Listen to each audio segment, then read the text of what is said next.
seja muito bem-vinda e também muito bem-vindo a mais um episódio do Precisamos Falar Sobre. Aqui eu trago conceitos e reflexões que serão importantes na sua jornada, rumo à diminuição e até eliminação do sofrimento emocional. Eu sou Neila Verenchuk e o tema de hoje é sobre a diferença entre sentimento e emoção. Porque compreender esta diferença nos ajuda a dar um salto no autoconhecimento e também nos ensina como lidar com cada uma delas. Quer saber um pouco mais? Vem comigo!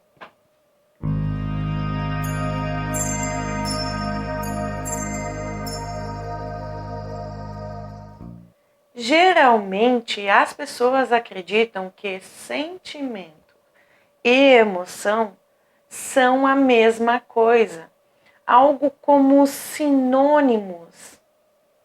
No dicionário até existe uma certa similaridade entre os dois conceitos, mas a verdade é que a emoção é que dá origem ao sentimento, e existem sim algumas diferenças entre os dois.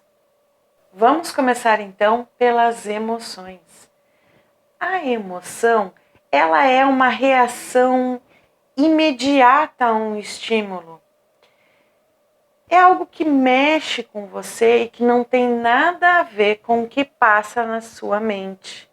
Segundo o neurocientista Antônio Damasio, a emoção é um conjunto de ações promovidas pelo cérebro como respostas motoras estimuladas por um evento, onde, segundo as palavras dele, as emoções ocorrem no teatro do corpo e os sentimentos no teatro da mente. Se torna fácil identificar quando estamos emocionados ou quando alguém ao nosso redor está emocionado.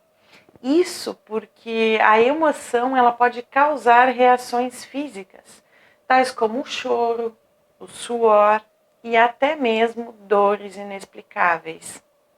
Alguns teóricos dividem as emoções como primárias, secundárias e de fundo. Vamos compreender um pouco mais sobre essas classificações. As emoções primárias se referem àquelas que são mais perceptíveis para as pessoas que estão ao nosso redor, como, por exemplo, o pânico e a alegria. As secundárias são aquelas um pouco menos perceptíveis, pois podem ser reações de vergonha, de nervosismo e até mesmo de culpa. Já as emoções de fundo, elas são muito menos perceptíveis. São aquelas que proporcionam uma sensação de bem ou de mal-estar. Como exemplo disso, temos a angústia ou a calma. Existe ainda uma outra classificação que divide as emoções em famílias, na tentativa de identificar quais são as principais, ou seja, quais são as que são berço, que dão origem a outras emoções e, claro, também outros sentimentos, que atualmente são consideradas 5. São elas a raiva, a tristeza, o medo, o desgosto e a alegria. A defesa dessas famílias emocionais, que também são conhecidas como emoções básicas, dependem em grande parte do psicólogo Paul Ekman, da Universidade da Califórnia, em São Francisco. Ele descobriu que a expressão facial de 4 dessas emoções, ou seja, da raiva, da tristeza, do medo e da alegria, são reconhecidas mesmo em povos mais longínquos e pré-letrados, supostamente intocáveis pela exposição à televisão ou ao cinema, sendo então consideradas as emoções universais. Mesmo com todas estas classificações, Antônio Damasio explica que você pode sim identificar um emocionado. Você pode ver a sua expressão se modificar, a cor da pele pode mudar, os seus gestos, enfim, mas você não consegue ver tudo. O sentimento você não consegue enxergar. Por isso, talvez seja tão fácil confundir uma emoção com um sentimento. Por vezes, eles são muito parecidos. O que vai realmente diferenciá-los é a situação de como ele acontece. Vamos a um exemplo. Se um ser humano caminha numa mata e de repente ele se depara com um animal feroz, imediatamente ele será tomado por uma emoção de pânico. Essa emoção fará com que o cérebro libere hormônios para que ele reaja àquela situação, para que ele consiga fugir e se salvar daquele animal feroz. No entanto, se um ser humano apenas pensa ou imagina estar frente a um animal feroz, então ele vai pensar que aquele animal não hesitaria em atacar uma pessoa. O sentimento que surge é o de medo. Isso acontece porque ele não está realmente frente a frente com um animal. Se caso ele estivesse, então ele estaria vivenciando uma emoção e não um sentimento.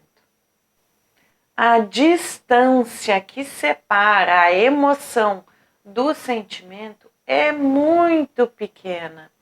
Logo após vivenciarmos uma emoção, ou seja, que é uma reação, ela não passa por filtro nenhum, aí então começamos a pensar sobre o que aconteceu. Surge então o sentimento, que escolhemos se vamos nutrir ou não. Sim, nós escolhemos. O sentimento, ele conta com um alto grau de envolvimento cognitivo, ou seja, envolve todo um processo de tomada de decisão com relação a algo ou alguém, seja de maneira consciente ou mesmo sem notar, de forma que indique as nossas preferências e também os nossos julgamentos. Ao contrário da emoção, o sentimento passa pela nossa mente, pelos nossos pensamentos. Ele é criado e construído por nós mesmos. E também ele pode durar muito mais tempo que a emoção. É por essas e outras que ouve-se por aí a ideia de que o amor é uma escolha. No entanto, confunde-se ao distinguir amor como sentimento e a paixão como uma emoção. Sim, está certo que o amor é um sentimento que envolve diversas emoções, mas a paixão é também um sentimento. Sendo assim, amar alguém ou se apaixonar é uma escolha que fazemos ao longo do tempo. Consequentemente, deixar de amar ou não se apaixonar também são escolhas. Prova disso é quando você olha lá para trás e se vê numa relação. Você se recorda de uma situação assim? Onde você tinha uma relação com uma pessoa e que você amava muito essa pessoa. No entanto, no que a relação termina e cada um segue seu rumo, você simplesmente deixa de amar. Você pode até transformar este amor num outro sentimento, como no sentimento de amizade, como nutrir um certo carinho pela pessoa, ou até mesmo um sentimento de ódio por ela. Mas você optou, mesmo que isso não esteja claro para você naquele momento, você optou por não amar mais perdidamente aquela pessoa. Uma outra diferença entre a emoção e o sentimento é que o sentimento, ele é algo que vem lá do fundo. E se você não quiser, ninguém vai ficar sabendo da sua existência. Por exemplo, uma pessoa que sente uma tristeza profunda pode muito bem se comportar como uma pessoa alegre. Não é lá uma das coisas mais fáceis de se fazer, porque exige uma energia tremenda. Mas é possível. A dor e o prazer são os ingredientes principais para os sentimentos. E para controlar cada um deles, o nosso cérebro utiliza sistemas diferentes. Entender a relação entre a emoção e o sentimento se torna crucial para o autoconhecimento.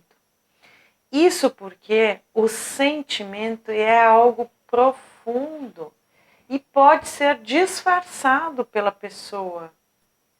Ele pode não ser passageiro e, por vezes, durar uma vida inteira. O que se torna muito bom se o sentimento for de amor. Mas também pode ser muito ruim caso o sentimento seja de ódio. Em casos de sentimentos negativos, como a tristeza profunda, por exemplo, a longo prazo, ele pode causar uma doença, como a depressão.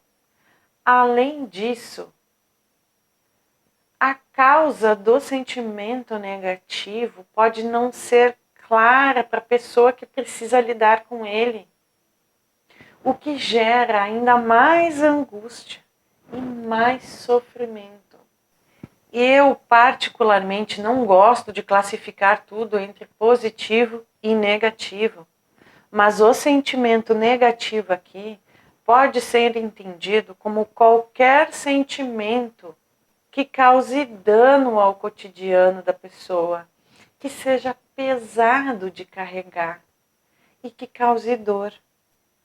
Acima de tudo, é muito importante lembrar que tanto as emoções quanto os sentimentos são essenciais em nossas vidas, porque imagina só que graça teria não sentir aquele friozinho na barriga ao tentar algo novo, ou então aquela imensa alegria ao conseguir conquistar um sonho. Sem as emoções, as nossas vidas seriam apenas frias, mecânicas, irracionais. Ou ainda, já imaginou não sermos capazes de cultivar uma amizade por alguém? Ou então sentir aquela paixão avassaladora que nos deixa com a cabeça nas nuvens de vez em quando? Os sentimentos são o que nos diferenciam das máquinas e nos fazem seres insubstituíveis. A maneira como nós sentimos muitas vezes foge do nosso controle por diversas razões. A resiliência em diversas situações, tanto nas de dor quanto nas de alegria, é o que vai nos manter vivos e com a mente sã. Até existem pessoas que conseguem controlar as suas emoções. Esta é uma habilidade que requer muito empenho e dedicação em seu desenvolvimento. Isso porque as emoções não deixarão de existir, elas continuarão acontecendo. O que importa mesmo é aprender a compreendê-las e distingui-las dos sentimentos para saber a melhor forma de lidar com elas. Aliás, lidar com elas, esta é a maneira que se tem de controlar as emoções. A inteligência emocional é um caminho para se desenvolver estas habilidades. Desenvolver esse jogo de cintura que a vida nos exige. Porém, cada um de nós tem a sua maneira de ver, de sentir e de entender cada sentimento e emoção. Por isso, eu reforço aqui a necessidade do autoconhecimento, do desejo maior de olhar para si e de refletir sobre cada sentimento, principalmente sobre aqueles que causem algum desconforto ou que você note que não está sendo saudável. Técnicas e maneiras de desenvolver e despertar para o autoconhecimento rumo à inteligência emocional é o que eu trago aqui semanalmente. Mas a iniciativa de aderir e de praticar só depende de você. Então, minha amiga, meu amigo, convido você a olhar um pouco mais para si mesmo e comece pelos seus sentimentos e as suas emoções, pois eles nos dizem muito sobre quem realmente somos. Agradeço de coração a sua companhia até aqui. Caso você tenha gostado das reflexões e dos conceitos que eu trouxe hoje, curta esse vídeo. Se quiseres receber mais dicas de como eliminar o sofrimento emocional da sua vida, se inscreva no canal ou ainda você também pode me acompanhar nas outras redes sociais. E claro, fica aqui o meu pedido de sempre, se você puder, compartilhe esse vídeo com os seus amigos, pois assim, além de ajudar este canal a crescer, você poderá estar ajudando outras pessoas que também estejam precisando compreender melhor os seus sentimentos e as suas emoções. Um grande abraço fraterno, beijo e até o próximo vídeo.